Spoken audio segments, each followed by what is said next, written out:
बड़ी बड़ी समस्याएं हैं जनता के सामने। सबसे बड़ी समस्या है महंगाई और बेरोजगारी।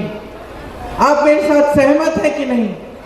क्या ये सबसे बड़ी समस्याएं हैं आज की, है कि नहीं? ये सबसे बड़ी समस्याएं हैं। आज बेरोजगारी चरम पर है। 45 सालों में इतनी बेरोजगारी नहीं रही। 70 करोड़ नौजवान इस देश में बेरोजगार हैं। और आज वो जमाना नहीं रहा बहनों और भाइयों कि हम बच्चों को बड़े करते थे, जैसे ही बड़े हो जाते थे मजदूरी में या खेती में लगा लेते थे। आज वो जमाना नहीं है। आज जो बेरोजगार नौजवान खड़ा है वो शिक्षित है, क्योंकि हर एक माँ बाप ने, हर एक परिवार ने, चाहे कितनी भी दूर दराज गांव का हो, चाहे कितने भी गरीब परिवार का हो, उन्होंने कोशिश की है कि अपना बच्चा शिक्षित बने, अपनी बेटी शिक्षित बने, ताकि अच्छा रोजगार मिले और भविष्य उज्जवल हो। ये सही बात है कि नहीं? मेरी बहनें बैठी हैं, आज आप चाहती हैं कि अपनी बच्चियां भी शिक्षित हो ताकि खड़ी बड़ी होकर अपने पैरों पे खड़ी हो पाए। आज वो जमाना नहीं है कि शिक्षित नहीं करते हम अपने बच्चों को। तो आज जितनी भी जनता, जितने भी नौजवान बेरोजगार हैं, तमाम शिक्षित हैं। किसी ने बीटेक किया है, किसी ने बीएससी किया है, किसी ने एमएससी किया है, लेकिन रोजगार नहीं मिल रहा। ये बहुत बड़ी समस्या है हमारे देश के लिए, क्योंकि हमारे देश में, पूरे विश्व भर में हमारा ही एक देश है जिसमें सबसे ज्यादा नौजवान हैं। तो हमारी वर्क फोर्स भी बहुत मजबूत है। अगर इन सब नौजवानों को रोजगार मिलता तो हम मजबूती से चाइना जैसे देशों का मुकाबला कर पाते मैन्युफैक्चरिंग में और वर्कफोर्स में। आज वो परिस्थितियां नहीं हैं। तो ये एक सबसे बड़ी हमारी समस्या है। दूसरी सबसे बड़ी समस्या क्या है आज? महंगाई। मेरी बहनें बैठी हैं, हर चीज महंगी हो गई है। सरकार की नीतियों ने जीएसटी डाल डाल कर आपकी कमर तोड़ दी है। आप आज दुकान जाती हैं, 5 चीजें खरीदने जाती हैं, उनमें से 2 खरीद के वापस आएंगी। आज बच्चों की फीस देनी पड़ती है, या कोई बीमार पड़ जाता है परिवार में, घबराहट होती है कि किस तरह से करेंगे। ऐसी समस्याएं जो पैदा हो जाती हैं गरीबी से, बेरोजगारी से, ऊपर से महंगाई भी है, किस तरह से आप सामना कर रहे हैं समझ में नहीं आता।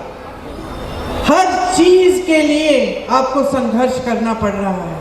आप महिला हैं तो आप मजदूरी भी करेंगी, सब कुछ काम करने की कोशिश करेंगी, फिर भी आप घर आके काम करेंगी, घर में सबकी परवरिश करेंगी, सबका खाना देखेंगी, सफाई देखेंगी, सब कुछ आप देखती हैं, फिर भी आपको कोई राहत नहीं मिली है महंगाई से। आप किसान हैं तो आप खेती से कमाई नहीं कर पा रहे हैं, क्योंकि हर चीज पे जीएसटी है, पेट्रोल डीजल महंगा हो चुका है, हर तरफ से संकट ही संकट है। मिडिल क्लास के हैं तो ये नहीं है कि आपका जीवन भी बड़े आराम से चल रहा है। बेरोजगारी, महंगाई का खूब इफेक्ट आपके जीवन पे भी है, आप भी आगे नहीं बढ़ पा रहे हैं। और जितने बड़े बड़े संस्थान थे, जितने सरकारी कारोबार थे जिससे एक स्थायी रोजगार मिलते थे, वो भी लगभग सारे आस्ते आस्ते करके अपने बड़े बड़े खरबपति मित्रों को मोदी जी ने और मोदी जी की सरकार ने सौंप दिए हैं। तो रोजगार आएगा कहां से?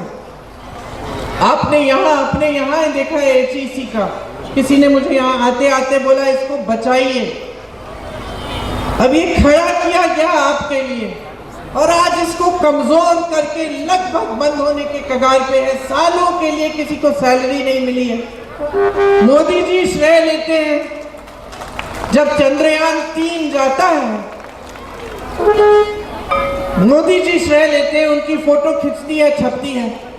और जिसने उसके लिए सारा काम किया, जिन इंजीनियरों ने काम किया, जिन्होंने स्टील बनाया, उनका क्या होगा?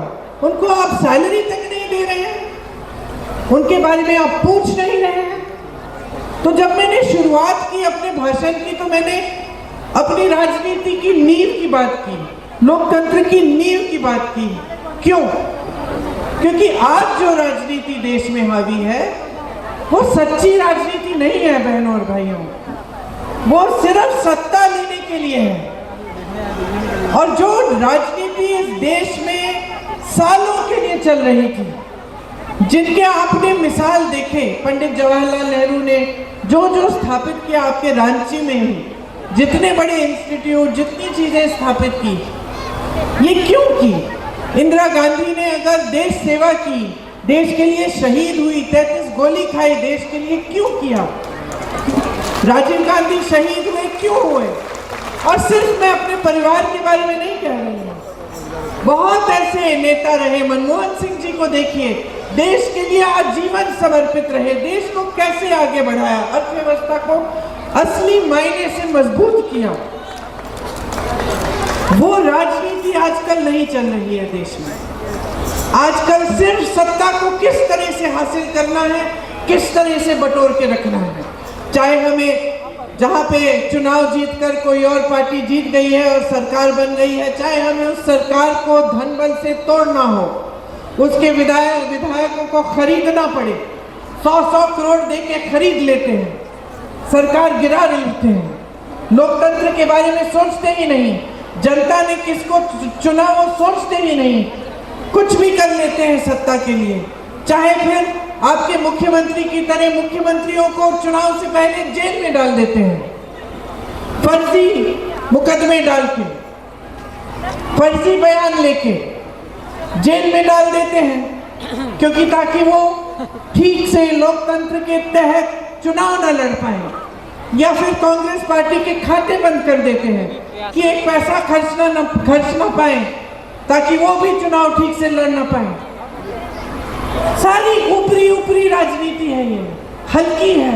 आज हमारे प्रधानमंत्री आपके सामने आते हैं तो महंगाई का शब्द उनके मुंह से नहीं निकलता, बेरोजगारी का शब्द मुंह से नहीं निकलता। पूरी दुनिया में सबसे ज्यादा बेरोजगारी, और आप प्रधानमंत्री हैं, इतना बड़ा पद है, इतना तो आदर कर लीजिए जनता की कि इस बारे में बात तो करें। 10 सालों से सरकार चला रहे हैं, क्या बातें करते हैं आपके सामने आकर कि कांग्रेस पार्टी एक्सरे मशीन लाएगी, आपके मंगलसूत्र चुराएगी। गुजरात में तो इन्होंने कह दिया कि अगर आपके 2 भैंस हैं तो कांग्रेस पार्टी आपकी 1 भैंस चुरा लेगी। तो जहां मैं जाती हूँ बहनों, जहां मैं जाती हूँ मैं कहती हूँ अपनी भैंस बांध दो, मैं आ गई हूँ। वो अलग बात है कि अगर मुझे खींचनी पड़ी तो खींच आएगी भी नहीं मेरे साथ। तो बात ये है, हम हंस रहे हैं, लेकिन ये हंसने वाली बात नहीं है, ये दुख की बात है। ये दुख की बात है कि आज हमारे देश के जो सबसे बड़े नेता हैं वो इतना भी आदर नहीं कर रहे हैं हमारी देश की जनता की, कि चुनाव के समय जब वोट लेने का समय है, 10 साल आपकी सरकार रही है, तो कम से कम जो जो आपने किया है विकास के लिए वो गिनवा लीजिए, जो आप करने जा रहे हैं वो बता दीजिए नौजवानों को। और जो सबसे बड़े संकट है जनता के, महंगाई, बेरोजगारी, इनके बारे में बात तो करिए। सब जगह सारी मीडिया लिखती है मोदी जी तो मोदी है तो मुमकिन है कि हमें गोल्ड मेडल मिला। जब वही लड़की सड़क पर उतरकर रोती है कि मेरे साथ अत्याचार हुआ है, आपके ही नेता ने किया है मोदी जी पूछते तक नहीं है उसे। रोकर उसने मुझे बताया कि दीदी मैं मेडलिस्ट हूँ, मैंने सोचा मैं बैठ जाऊंगी तो कोई तो सुनवाई होगी। मैंने देश का गर्व, देश के लिए देश को मैंने गर्वित किया है। वो खुद सोच नहीं सकती थी कि उसकी भी सुनवाई नहीं होगी। आज उसी नेता के बेटे को टिकट दिया हुआ है, चुनाव लड़ रहा है।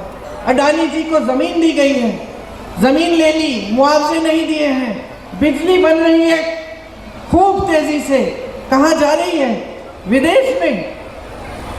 उस जगह के रहने वालों के पास न बिजली मिल रही है, न रोजगार मिल रहा है, न जमीन का मुआवजा मिल रहा है, और ये बार बार होते चला जा रहा है। मोदी जी ने अगर एक काम किया है जो 70 सालों में कांग्रेस पार्टी नहीं कर पाई, वो कहते हैं ना 70 सालों में कांग्रेस ने जो किया हमने 10 सालों में उसको किया है। कांग्रेस ने हमें हमेशा इस देश की संपत्ति को आपके हाथों में देने का काम किया। आपको जमीन के पट्टे दिए, आपको जमीन के पट्टे दिए, आपको जल जंगल जमीन पर अधिकार दिया, जितने भोजन का अधिकार दिया। ये सब क्या है? ये सब देश की संपत्ति आपके हाथों में डालने का काम है।